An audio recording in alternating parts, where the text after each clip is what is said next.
r plus 0 is equal to 1. a plus r is equal to 1.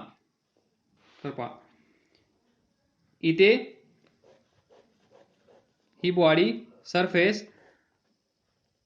Incident heat energy त्यापैकी transmit झाली नाही. Heat एनर्जीचं transmission झालं नाही म्हणजे T इज इक्वल टू 0. मग काय झालं असेल? काही एनर्जी ॲब्सॉर्ब झाली असेल आणि काही एनर्जी रिफ्लेक्ट झाली असेल. हे इथे लिहा. म्हणजेच total heat energy reflected plus total heat energy absorb is equal to 1 या कंडिशनमध्ये. यावेळेस काय होईल तर पहा object is opaque to the radiation. मागच्या केसमध्ये कसा होता? Completely transparent to the radiation. इथे कसा असेल पहा हीट एनर्जी ट्रान्समिट होत नाही म्हणजेच बाउंड्री क्रॉस होत नाही. ज्यावेळेस बाउंड्री क्रॉस होत नाही त्यावेळेस आपण काय म्हणतो? दिस ऑब्जेक्ट इज ऑपॅक्वे. त्यालाच काय म्हणतो आपण? अपारदर्शक. म्हणजे इथून हीट एनर्जी या साईडला जाऊच शकत नाही. याचे एक्झाम्पल्स पहा पहिल्या केसचे. That is object is completely transparent to radiation. म्हणजेच substance through which this heat radiation can pass असे कोणते सबस्टन्स आहेत ते पहा. क्वार्ट्ज तुम्हाला माहित असेल. देन ग्लास माहित असेल. Then sodium chloride. Then hydrogen. Then oxygen. Then dry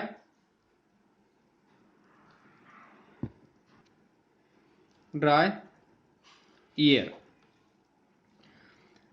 असे सबस्टन्स एवढे सबस्टन्स आहेत जिथून हीट रेडिएशन किंवा heat energy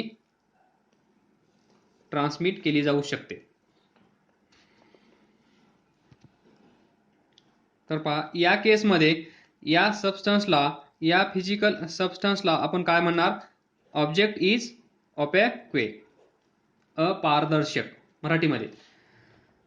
then substance which does not transmit any radiation. इथे पहा this substance does not transmit any radiation. इथे एक पण युनिट 50 युनिट्स आपण कन्सिडर केले आहेत त्यापैकी एक युनिट पण ट्रान्समिट झाला नाही. डायरेक्ट 0. या सबस्टन्सला आपण काय म्हणू शकतो मग? Substance which does not transmit any radiation. Substance which does not transmit any radiation. याला काय म्हणणार? दिस substance R called as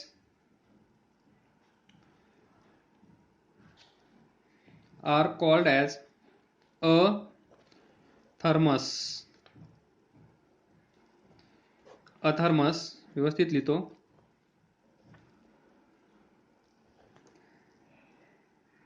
अथर्मस substance हे पॉइंट्स व्यवस्थित लिहून घ्या. पाठ करून ठेवा. म्हणजेच do not transmit heat radiation.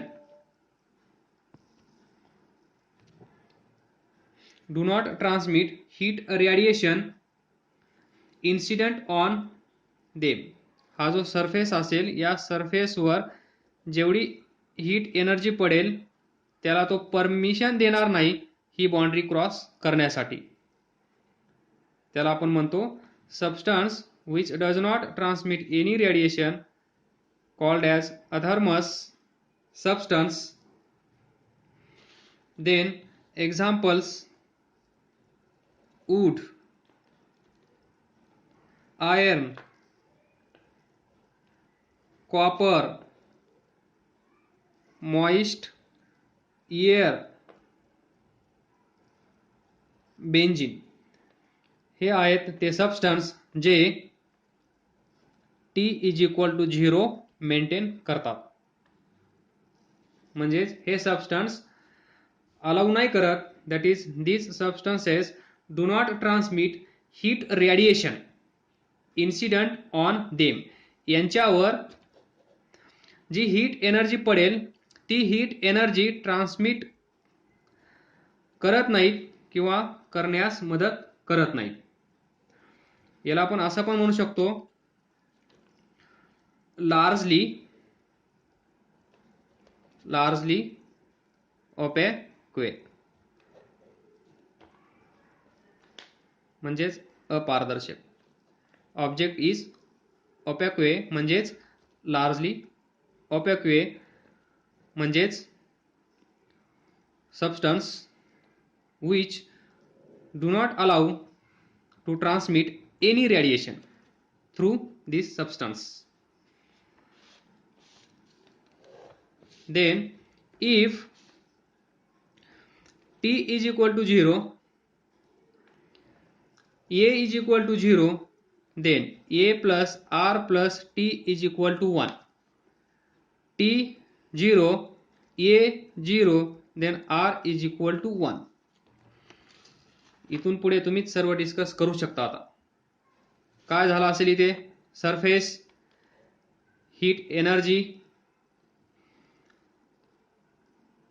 A is equal to 0 म्हणजे ॲब्सॉर्ब झाली नाही. T is equal to 0 म्हणजे ट्रान्समिट झाली नाही. तर मग ही हीट एनर्जी गेली कुठे. R is equal to 1 म्हणजे total amount of heat energy incident on this surface. या सरफेसवर पडलेली इन्सिडेंट झालेली सर्व एनर्जी सर्व हीट एनर्जी काय झाली आहे reflect. R is equal to 1. याला आपण म्हणतो all heat energy reflected by all heat energy is reflected by object. सर्वच्या सर्व एनर्जी रिफ्लेक्ट झाली, ट्रान्समिट काहीच नाही झाली, ॲब्सॉर्ब काहीच नाही झाली.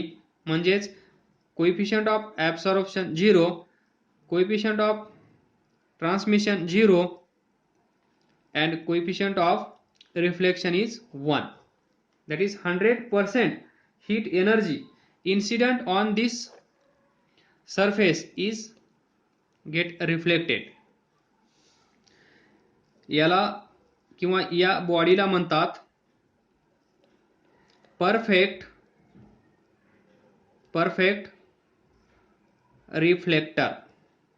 याचं नाव काय आहे या बॉडीचं परफेक्ट रिफ्लेक्टर. त्यालाच आपण म्हणू शकतो गुड रिफ्लेक्टर. गुड रिफ्लेक्टर हा जो सरफेस आहे आलेली सर्व एनर्जी जर रिफ्लेक्ट झाली तर आपण काय म्हणू शकतो good reflector.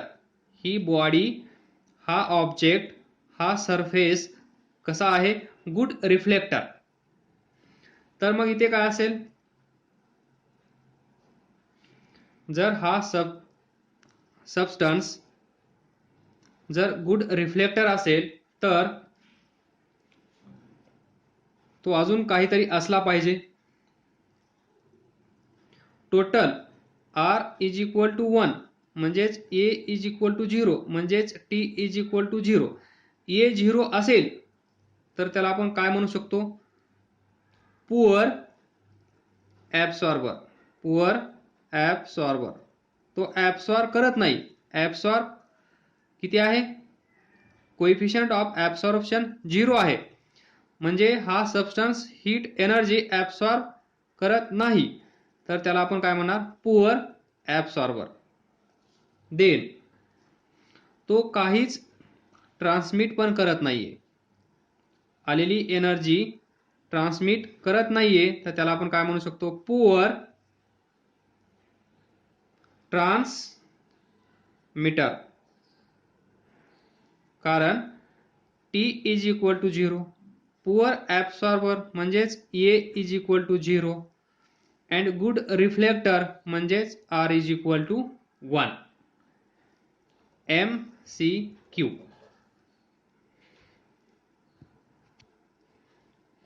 Last, if R is equal to 0, T is equal to 0, then A plus R plus T is equal to 1.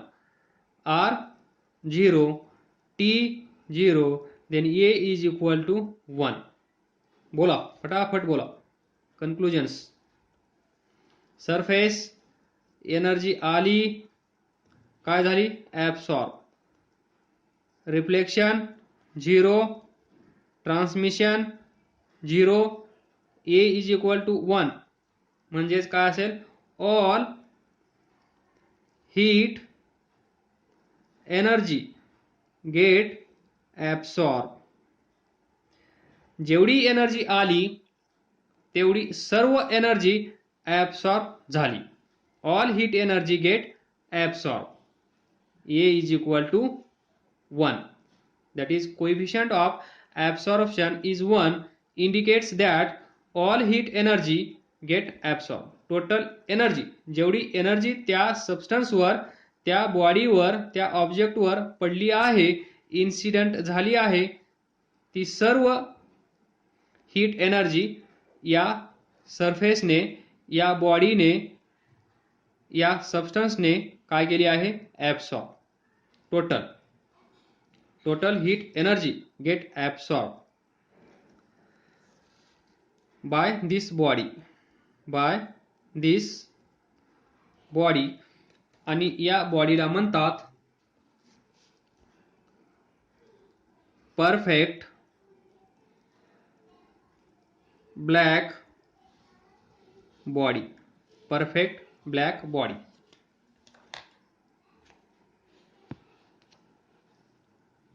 See here, question number 372. The coefficient of absorption and reflection of the surface of thin plate are 0.74 and 0.22 respectively. If 150 joule of radiant energy are incident on the plate, then quantity of heat transmitted is. किती heat transmit झाली असेल? पहा काय दिलं आहे. 0.74 म्हणजे काय आहे? Coefficient of absorption. 0.22 काय आहे? Coefficient of reflection. आणि 150 जूल काय आहे? Radiant energy are incident on plate, म्हणजे त्या सबस्टन्सवर, त्या सरफेसवर किती हीट एनर्जी इन्सिडेंट झाली आहे? 150 जूल. जे आपण 50 युनिट्स कन्सिडर केले होते, त्या 50 युनिट्सची जागा कोणी घेतली आहे? 150 जूल ऑफ रेडियंट एनर्जी. तर पहा, गिवन काय आहे? Coefficient of absorption, that is A is equal to 0.74. Coefficient of reflection, that is R is equal to 0.22, and 150 joule of radiant energy are incident, म्हणजेच 1 Q, total Q 150 जूल. म्हणजे हा surface असेल, या सरफेसवर दिस is incident heat energy किती आहे 15 joule. तर आपल्याला माहित आहे काही एनर्जी रिफ्लेक्ट होते, काही एनर्जी ट्रान्समिट होते, काही एनर्जी ॲब्सॉर्ब होते. तर हा आर टी ए यांचा अर्थ काय आहे? These are coefficient of reflection, absorption and transmission. तर आपल्याला माहित आहे A plus solution A plus R plus T is equal to 1. Then A is equal to 0.74 plus R is equal to 0.22 plus T is equal to माहीत नाही 1. तर इथून T भेटेल. Coefficient of transmission आपल्याला भेटेल 1 minus 0.74 plus 0.22, 1 minus 6 0. this so 0.04. तर पहा we know that A is equal to QA upon Q, R is equal to QR upon Q, T is equal to QT upon Q. याचा अर्थ काय? Coefficient of absorption, coefficient of reflection, coefficient of transmission. What is this Q? Q is total amount of heat energy incident on this surface.